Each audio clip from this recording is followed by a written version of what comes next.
150 कमरे वाला अरबपति ससुराल। अरे लगता है कोई गांव आ गया है और अंधेरा भी है। आज रात यहीं कोई जगह देख लेता हूँ।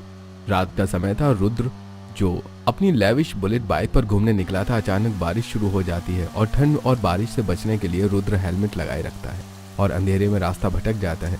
तेज स्पीड में वो बाइक चला रहा होता है और अचानक अरे अरे अरे अरे, ये तो बकरियों का झुंड है, हटो हटो। अचानक से उसकी बाइक फिसलती है और लहूलुहान वीर गांव के उस पथरीले रास्ते में ही चोटिल होकर गिर जाता है। तभी बारिश में सुनैना वहां अपनी बकरी ढूंढने आती है। भूरी, अरे भूरी, कहाँ है भूरी? पता नहीं कहाँ चली जाती है। ये बाबा भी ना कितनी बार कहा है कि हमेशा बांध कर रखा करो, लेकिन ऐसे ही छोड़ देते हैं। कहाँ है भूरी? भूरी को ढूंढते ढूंढते सुनैना की नजर अचानक बेहोश पड़े वीर पर पड़ती है। अरे ये कौन है? अंधेरे में दिखाई भी नहीं दे रहा है। गांव की सड़क पर ऐसे कौन पड़ा हुआ है? कहीं कोई दुर्घटना तो नहीं हो गई है? सुनैना चिंता में भागी भागी वीर के पास जाकर देखती है। वीर थोड़े होश में होता है। सुनैना जैसे तैसे पकड़कर वीर को गांव में अपने घर ले जाती है और घर पहुंचकर, बाबा दरवाजा खोलो जल्दी से।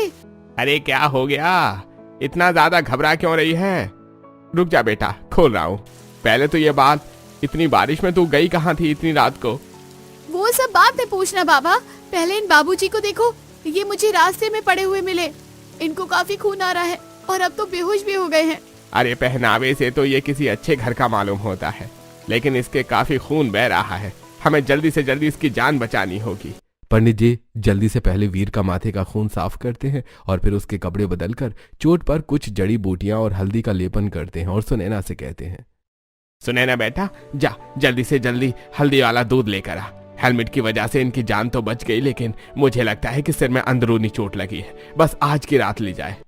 इसके बाद पंडित जी और सुनैना पूरी रात वीर की देखभाल करती है और सुबह जब वीर होश में आता है, ये कौन सी जगह है? मैं कहाँ हूँ? बाबा देखो, इन्हें होश आ गया है। बाबा जल्दी आओ। बेटा कौन हो तुम, और तुम्हारा एक्सीडेंट कैसे हुआ? इस गांव में कैसे आए? मुझे कुछ याद नहीं आ रहा मैं कौन हूँ। मुझे कुछ नहीं पता, बस दर्द हो रहा है सिर में। मुझे जिसका डर था वही हुआ। इसके सिर में अंदरूनी चोट लगी है, जिसकी वजह से ये अपनी याददाश्त भूल चुका है। अब जब तक ये ठीक नहीं हो जाता, हमें ही इसका ख्याल रखना होगा। इसके बाद पंडित जी और सुनैना पूरे 2 दिन तक वीर का बहुत अच्छे से ख्याल रखते हैं, लेकिन वीर को कुछ याद नहीं आता। सुनैना वीर को दवा दे रही होती है कि तभी उसकी सहेली गंगा आती है। अरे सुनैना, सुन जल्दी सुन। जिन बाबूजी की जान तूने बचाई है ना, वो बाबूजी शहर के अरबपति घर के छोटे बेटे हैं। उनके माँ बाप ने अखबार में इश्तेहार निकाला है। इनके घर वाले इन्हें ढूंढ रहे हैं। अच्छा ला दिखा दो जरा, मैं भी तो देखूं। सुनैना अखबार देखते हैं तो उसमें वीर की तस्वीर पहले पन्ने पर छपी होती है और साथ में एक फोन नंबर होता है। हमें इस नंबर पर फोन करके उनके घर वालों को उनके बारे में बताना होगा। चल गंगा मेरे साथ, जल्दी से बनिए की दुकान पर। सुनैना और गंगा दोनों भागी भागी गांव की चौपाल के पास बनिए की दुकान में जाती हैं और सुनैना अखबार में से नंबर देखकर एक फोन लगाती है। हेलो, रुद्र प्रताप जी बोल रहे हैं? आपके बेटे वीर यहाँ हमारे भगवंत नगर गांव में हैं। इनका एक्सीडेंट हुआ है और इन्हें कुछ भी याद नहीं है। आप आकर इन्हें ले जाइए। माँ पद्मिनी, अभी मुझे भगवंत नगर गांव के लिए निकलना होगा। मेरे वीर का पता चल गया है। भगवंत नगर गांव में एक लड़की ने उसकी जान बचाई है। मैंने कहा था ना, कुंडली में लिखा हुआ सच होगा। हमारे खानदान के पंडित जी कभी गलत भविष्यवाणी नहीं करते। आज वीर 25 साल का हो गया है और पंडित जी ने कहा था कि 25वें साल में उनकी जान पर संकट आएगा और एक लड़की उसके जीवन में उसकी ढाल बनकर आएगी। वही होगी उसके जीवन की रक्षक। हाँ माँ, आप ठीक कह रही हैं। मुझे पता है मुझे क्या करना है। हम अभी भगवंत नगर के लिए निकल रहे हैं। कहीं आप लोग कुछ ऐसा वैसा करने की तो नहीं सोच रहे? बाहू, हमें पता है कि हमें क्या करना है और तुम्हें हमारा फैसला मानना होगा। हमारे लिए हमारे वीर की जान से ज्यादा कीमती कुछ भी नहीं है। रुद्र प्रताप जी राजकुमारी जी के साथ तुरंत भगवंत नगर गांव पहुंचते हैं और अपने बेटे वीर को देखकर बहुत खुश होते हैं। बेटी, तुम ही हो ना जिसने हमारे छोटे वीर की जान बचाई है? जी दादी, ये हमें गांव के रास्ते पर घायल मिले थे, लेकिन उनकी याददाश्त जा चुकी थी। ये आप में से किसी को भी नहीं पहचानते हैं।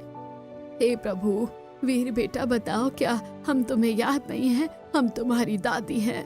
नहीं, मुझे कुछ भी याद नहीं है। मेरे सिर में बहुत तेज दर्द हो रहा है। रुद्र, जल्दी ही हमने जो कहा था वो करो, क्योंकि हमारे वीर की किस्मत इस लड़की के साथ बंधी हुई है। अगर जल्दी ही इसकी शादी इसके साथ नहीं कराई तो जरूर कुछ ना कुछ अनहोनी हो जाएगी। माँ, मैंने पता किया है कि ये लड़की अनाथ है और इन्हीं पंडित जी ने इन्हें पाल पोस कर बड़ा किया है, तो आप पंडित जी से ही बात कर लीजिए। हाँ बेटा, क्यों नहीं। पंडित जी सुनिए, हमारे वीर के साथ जो हुआ है वो उसकी नियति में था। आज से 25 साल पहले हमारे पंडित जी ने ये भविष्यवाणी कर दी थी। साथ ही उन्होंने ये भी बताया था कि वीर की जान केवल एक लड़की ही बचा सकती है। अगर वो सही समय पर उसे मिल जाए, और आपकी सुनैना ने मेरे वीर की जान बचा ली। सुनैना ही वो लड़की है जो मेरे वीर के जीवन की ढाल बन सकती है। तो क्या आप सुनैना की शादी मेरे वीर से करने के लिए तैयार हैं? आप विश्वास नहीं करेंगे राजकुमारी जी, लेकिन मैंने अपनी सुनैना के लिए न जाने कितने रिश्ते देखे। सुनैना की कुंडली बिल्कुल अलग है। पहले मुझे सुनैना और वीर की कुंडली मिलानी होगी। इसके बाद राजकुमारी जी पंडित जी को कुंडली देती हैं और दोनों की कुंडली मिलाने के बाद ये तो चमत्कार है, चमत्कार। इन दोनों की जोड़ी तो साक्षात महादेव और पार्वती की जोड़ी है। ऐसी कुंडली मैंने आज तक कभी किसी की नहीं देखी। इन दोनों का साथ में आना नियति है। मैं अपनी बेटी का विवाह आपके पोते वीर से करने के लिए तैयार हूँ। वीर तुम्हें याद नहीं, लेकिन तुम हमारे पोते हो, और तुम्हारी जान बचाने के लिए मैं चाहती हूँ कि तुम्हारा विवाह जल्द ही सुनैना के साथ हो जाए। इसके बाद राजकुमारी जी और रुद्र की वीर की कुछ तस्वीरें दिखाते हैं, जिससे रुद्र की याददाश्त तो वापस नहीं आती, लेकिन उसे यकीन हो जाता है कि वो उनके ही परिवार का बेटा है। और उसके बाद बहुत ही साधारण तरीके से मंदिर में सुनैना और वीर का विवाह हो जाता है, और सुनैना एक लग्जरी गाड़ी में कुछ ही देर में विदा होकर अपने ससुराल आ जाती है और अपने ससुराल को देखकर मन ही मन सोचती है, हे भगवान, इतना बड़ा घर! इसका मतलब गंगा सही कह रही थी, मेरा ससुराल साधारण नहीं अरबपति ससुराल है।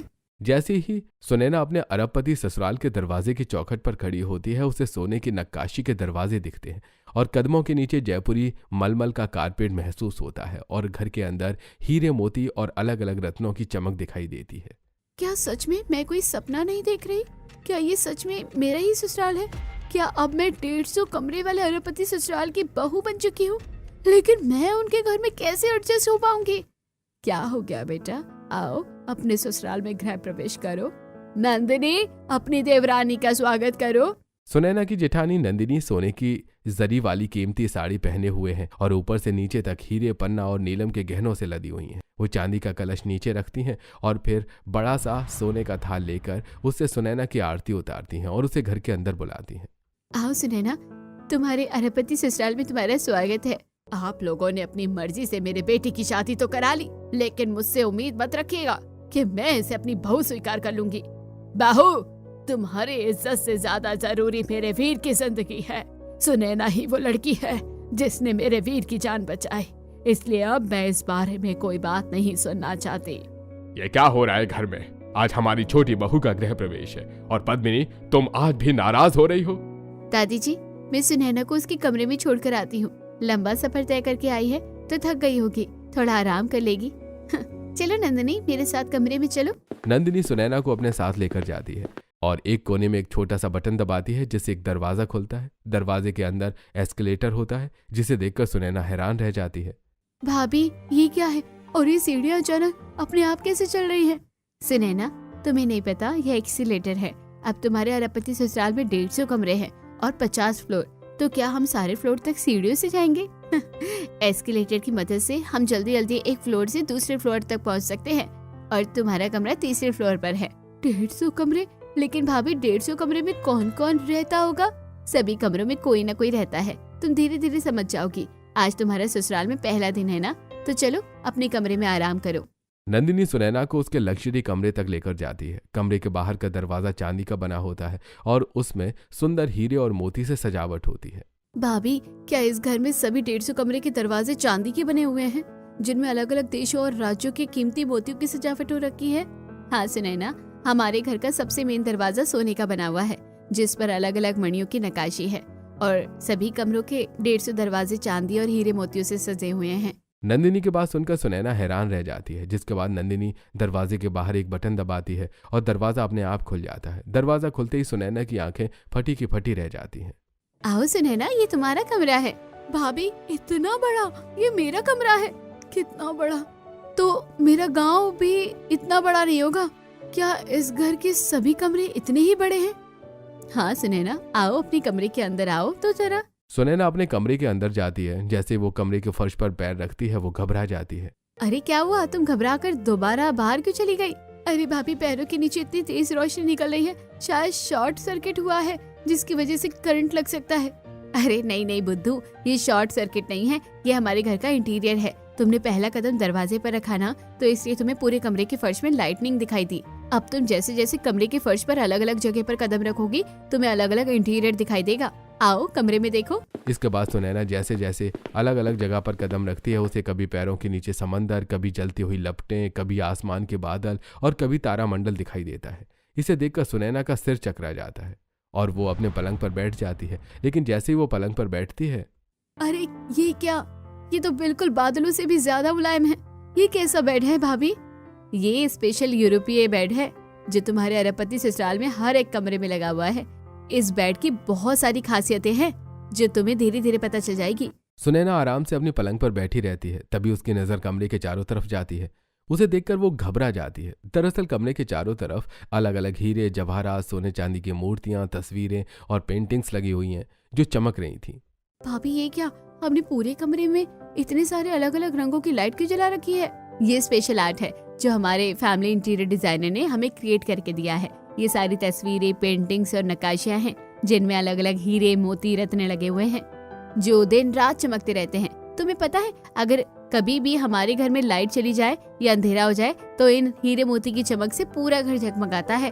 तो क्या भाभी, हमारे अरबपति ससुराल के हर एक कमरे में ऐसी ही अलग अलग फैसिलिटीज है? अब बहुत ज्यादा बातें हो गई है, तुम थक गई होगी, तुम सो जाओ। ऐसा कहकर नंदिनी अपनी ताली बजाती है। 2 फीमेल सर्वेंट सुनैना के कमरे में आती हैं और उसके कपड़े बदल देती हैं। उसके बाद एक सर्वेंट उसे बिस्तर पर लिटाती है और दूसरी एक बटन दबा देती है जिससे पलंग पर रखी हुई देसी कीमती हीरों से जड़ी मखमली रजाई अपने आप खुल जाती है। नंदिनी सुनैना को गुड नाइट बोलकर कमरे से चली जाती है। नंदिनी के जाते ही सुनैना की आंख लग जाती है और अगले दिन सुबह उठती है। सुबह सुबह, हे प्रभु, आज तो मेरा ससुराल में पहला दिन है। मैं पहले ही दिन इतनी देर तक सोती रही। पता नहीं सब मेरे बारे में क्या ही सोच रहे होंगे। अरे तुम क्या सोच रही हो? जिस तरह ये सब तुम्हें नया नया लग रहा है वैसे मुझे भी लग रहा है, क्योंकि मुझे कुछ भी याद नहीं। एक काम करो, तुम तैयार हो जाओ और फिर हम साथ में नीचे चलते हैं। जैसे सुनैना तैयार होने के लिए जा रही होती है तभी 2 नौकरानी उसके कमरे में आती हैं। जी बड़ी मालकिन ने आपके लिए ये बेशकीमती साड़ी और गहने भिजवाए हैं। आपको आज इन्हें ही पहनकर तैयार होना है। लेकिन ये तो सोने की साड़ी लग रही है और ये गहने बहुत ही कीमती है। क्या मैं अरबपति ससुराल का मान संभाल पाऊंगी? सुनैना अपने मन में सोच रही होती है। तभी वीर सुनैना से कहता है, सुनैना जल्दी से तैयार हो जाओ, उसके बाद मुझे भी तैयार होना है। वीर की बात सुनकर सुनैना जल्दी से बाथरूम की तरफ जाती है और बाथरूम का नजारा देखकर उसके होश ही उड़ जाते हैं।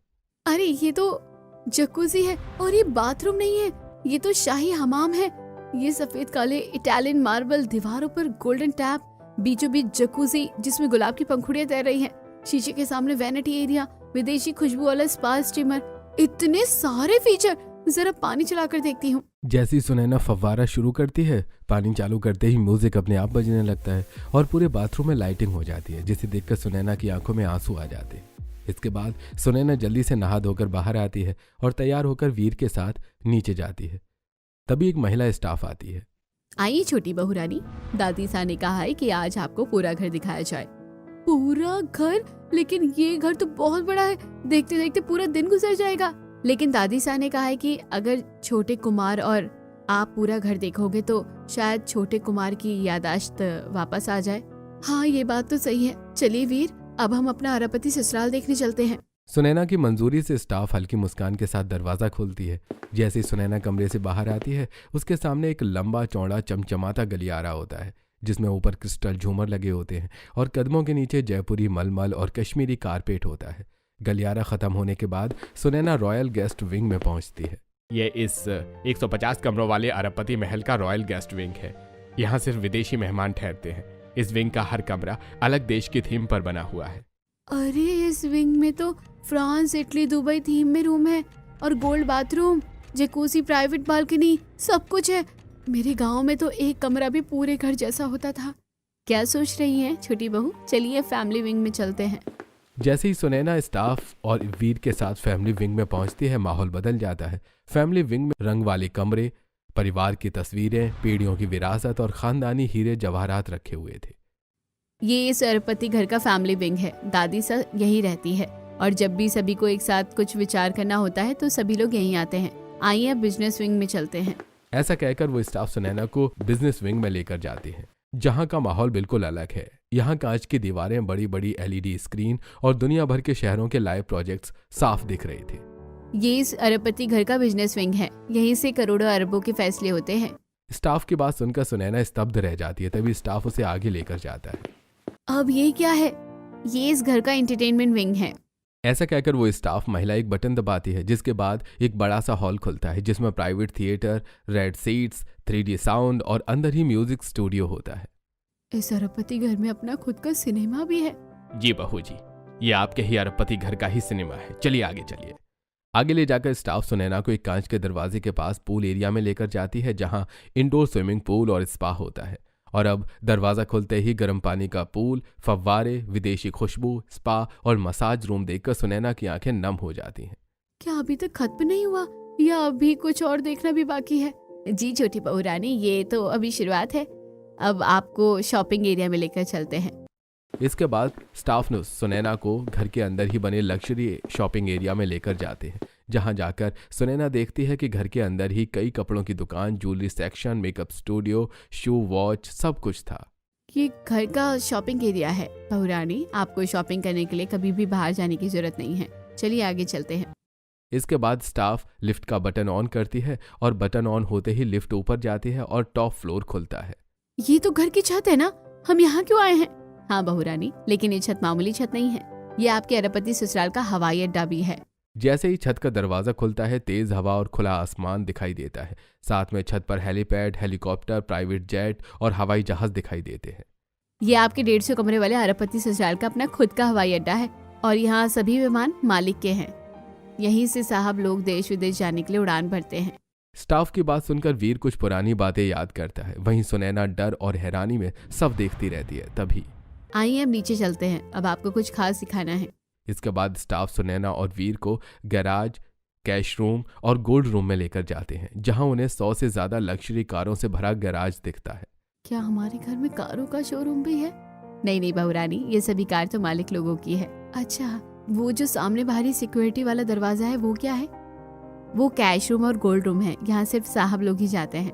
सुनैना स्टाफ से बात कर ही रही होती है, तभी वीर गैराज में आता है और अचानक से अपनी बाइक देखता है, जिसके बाद उसके सिर में दर्द होने लगता है और वहीं वो चक्कर खाकर गिर जाता है।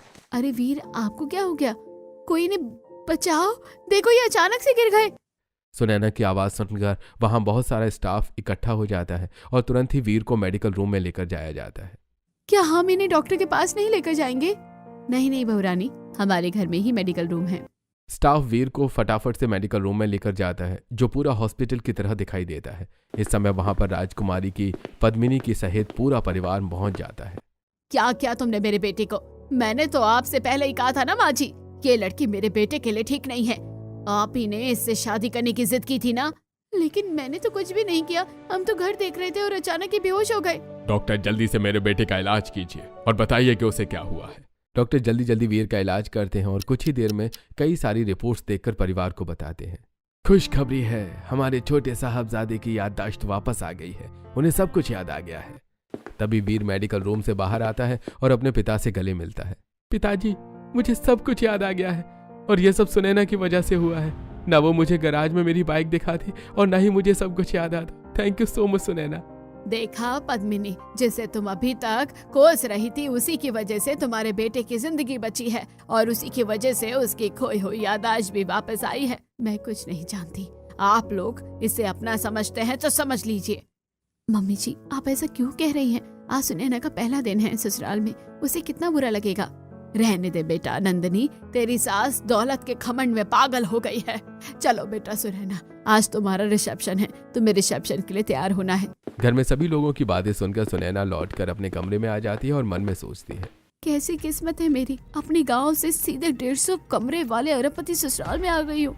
और मैं इतनी रॉयल जिंदगी, इतनी चमक, इतनी सुविधाएं, इतना बड़ा घर, 150 कमरे, सोना चांदी हीरे, पर क्या इस घर में मेरे लिए दिल में भी जगह होगी? सुनैना अपने मन में सभी बातें सोच रही होती है, तभी नंदिनी उसके कमरे में आती है। बधाई हो सुनैना, अब तुम्हारे पति की याददाश्त भी वापस आ गई है। ये लो कपड़े और गहने, शाम को रिसेप्शन है और तुम तैयार हो जाना। रिसेप्शन हमारे अरबपति घर के पार्टी विंग में होगा और ये तुम्हारे डिजाइनर है और ये तुम्हारी मेकअप आर्टिस्ट, ये दोनों तुम्हें तैयार कर देगी। जी ठीक है भाभी, जैसा आप कहें। नंदिनी के जाने के बाद डिजाइनर और मेकअप आर्टिस्ट सुनैना को एकदम दुल्हन की तरह सजा देती है। सुनैना ने आज 1 करोड़ का बेशकीमती हीरों का लहंगा पहना था और साथ में करोड़ों के जेवरात, जिसमें वो किसी महारानी से कम नहीं लग रही थी।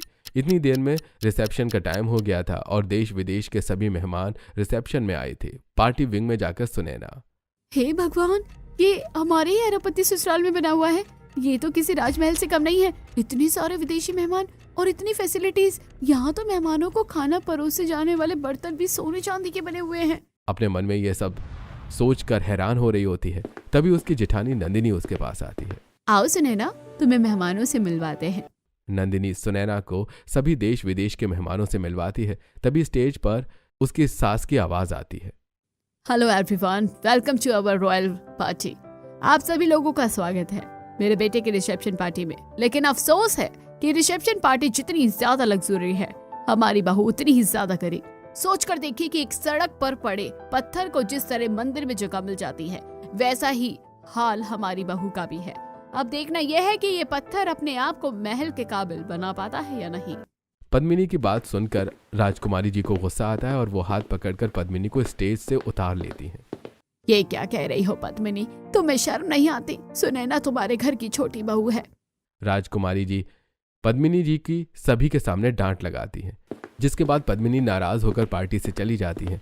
इसके बाद सभी लोग पार्टी में एंजॉय करते हैं। पार्टी खत्म होती है और अगले दिन, सुनैना बेटा, आज तुम्हारी मंदिर में पूजा है, हम अपने घर के टेम्पल विंग में चलते हैं।